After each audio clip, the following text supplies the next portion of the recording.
masa kecil Nabi Ismail alaihi salam.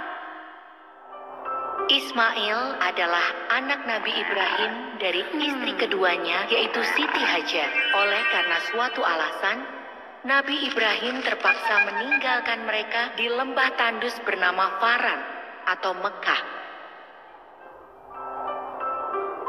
Hajar sungguh wanita yang saleh.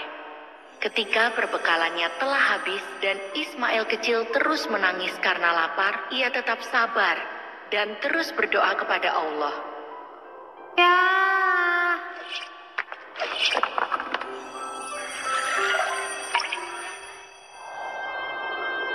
Hajar berusaha mencari air dan makanan untuk Ismail.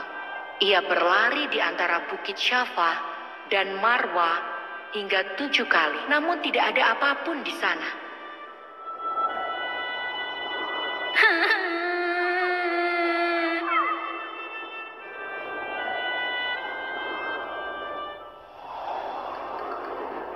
Allah memang Maha Pengasih. Allah menjadikan sebuah mata air yang jernih dari hentakan kaki Ismail. Hajar memandang mata air itu dengan takjub seraya berseru, Zam-zam, yang artinya berkumpullah.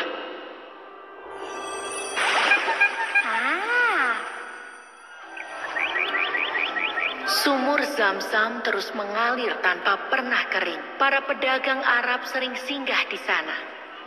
Mereka menghormati Hajar dan menyayangi Ismail yang sangat cerdas dan santun. Dataran tandus itu kini berubah menjadi subur dan ramai.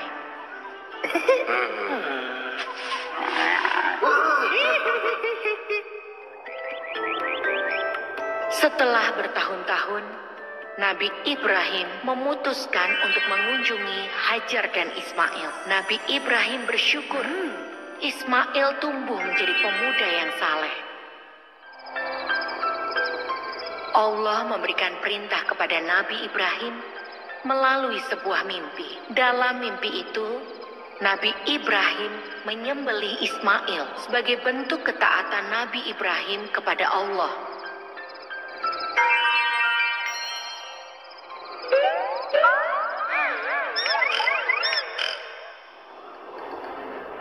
Ismail dengan tegas berkata bahwa ia siap dikorbankan. Hajar pun ikhlas menyerahkan Ismail kepada Allah.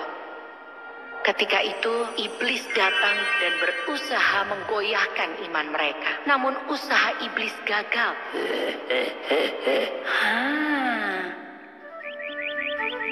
Ketakwaan Nabi Ibrahim dan keluarganya tidak tergoyahkan. Allah kemudian menyelamatkan Ismail dan menggantinya dengan seekor domba yang sangat gemuk. Sejak saat itu, Nabi Ibrahim dan keluarganya semakin taat pada Allah. Kisah ini diambil dari surat Asy-Syaffat ayat 102 sampai 107.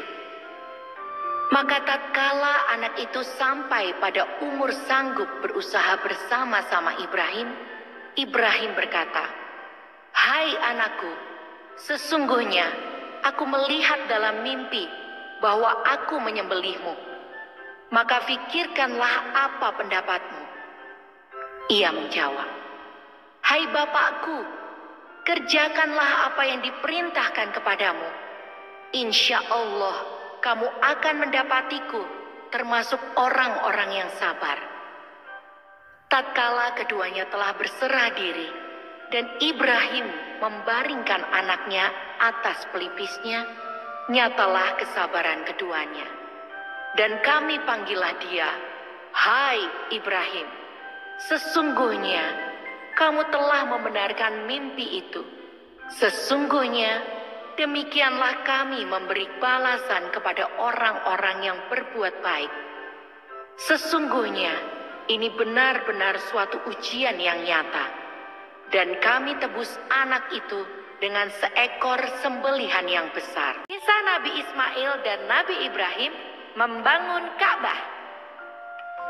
Suatu ketika, Nabi Ibrahim berkunjung ke rumah Ismail dan bertemu dengan menantunya. Sifat menantunya itu sangat tidak baik. Maka Nabi Ibrahim berpesan agar Ismail mengganti bingkai pintunya.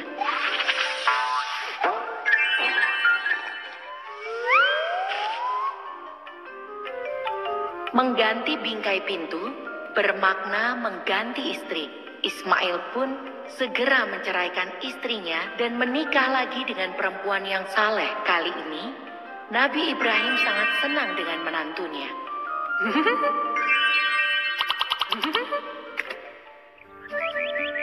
Nabi Ibrahim mendapat perintah untuk membangun Baitullah.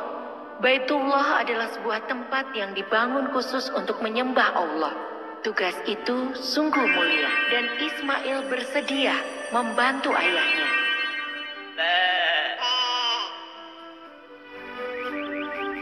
Siang dan malam, Nabi Ibrahim dan Ismail bekerja dengan giat. Istri Ismail pun turut serta. Ia selalu menyediakan makanan dan minuman untuk Nabi Ibrahim dan suaminya.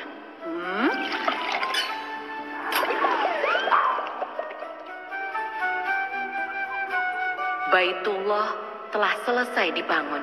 Nabi Ibrahim dan Ismail berdoa agar dijadikan orang yang taat dan beriman, serta dikaruniai anak cucu yang tunduk dan patuh kepada Allah.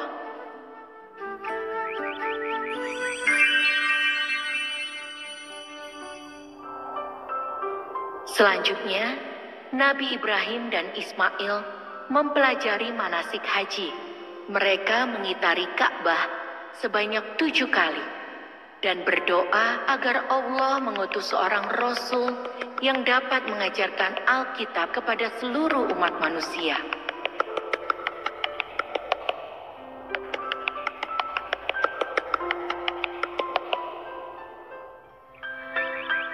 Semua urusan Nabi Ibrahim telah selesai. Ia pun lalu pamit dan kembali pulang ke Palestina.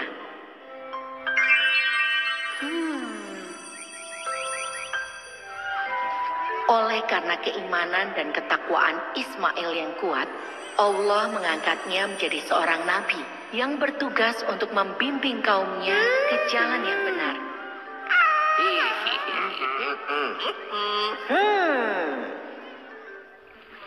Nabi Ismail dikaruniai 12 anak dan semuanya menjadi pemimpin yang terkemuka. Dari keturunan Nabi Ismail pula, kelak akan lahir seorang nabi akhir zaman, yaitu Nabi Muhammad Sallallahu Alaihi Wasallam.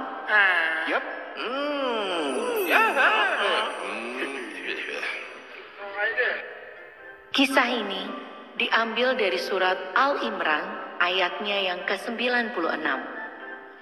Sesungguhnya rumah yang mula-mula dibangun untuk tempat beribadat manusia ialah Baitullah yang dibakah atau Mekah, yang diberkahi dan menjadi petunjuk bagi semua manusia.